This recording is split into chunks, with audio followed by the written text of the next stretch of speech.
The Ajara region of Georgia lies along the Black Sea coast. Historically, it's been a crossroads of civilizations where Europe meets Asia. I'm going to be experiencing its rich culture and legendary Georgian hospitality, sampling the nightlife in Georgia's second city, Batumi, and exploring the stunning nature just outside the city. The nature here is incredible in its diversity. You can find bamboo trees because of the subtropical climate. In just 10 minutes, you're in the mountains and rainforest, and all of this right next to the beaches and the magnificent Black Sea. Mitrala National Park is part of a UNESCO World Heritage Site, and I'm meeting a British forestry expert who's been living in Georgia for the last 2 decades. The forests here survived the ice ages. The rest of Europe was covered by hundreds of meters of ice, and all of the forests were destroyed, all wildlife was destroyed. Here in Georgia, everything survived. And here there are species, we call them endemic species, that cannot be found anywhere else. So Mike, you've lived in Georgia for 20 years now. What's kept you here? Georgia's got a very rich, very proud history.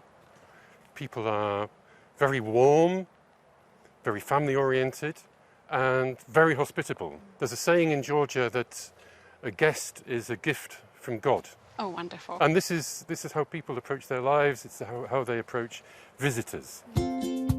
I'm about to find out for myself, as I've been invited to take part in a supra, a traditional Georgian feast, which I'm told can last for hours. First, I'm being welcomed with traditional Georgian polyphonic singing.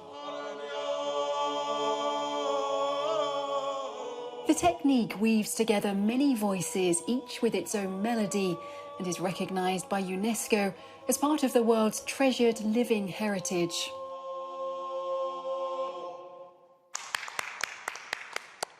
That was beautiful. It's really very emotional music. It brought tears to my eyes. Next is the ancient ritual of opening the kevevri, an earthenware jar used to store and age wine. Now we are seeing the Georgian winemaking tradition. Dates back 8,000 years, and it's recognized by UNESCO. Grape type is katsiteli, Georgian white dry wine. It does smell good.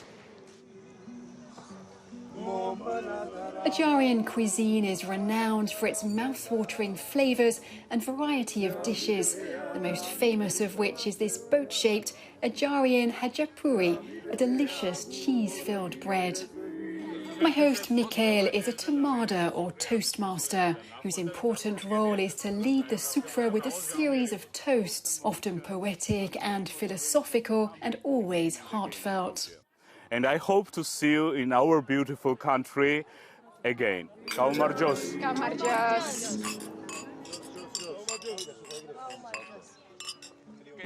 My next stop is Georgia's second city, Batumi. The history of the city dates back to ancient times and is mentioned in the works of the Greek philosopher Aristotle. During the 19th century, it became a port of international importance on the Black Sea. In the last 10 to 15 years, the city has been transformed with modern high-rise buildings and futuristic architecture. The skyline of Batumi is really changing quite fast, and at the same time, it coupled with the nature, it coupled with the old authenticity of the city and the charm. It's something that is really appealing to all kinds of travelers. We have quite ambitious projects coming up. Amongst those projects are plans for the region's first World Trade Center and an artificial island in the shape of a palm tree. As the sun goes down over Batumi, the city lights up.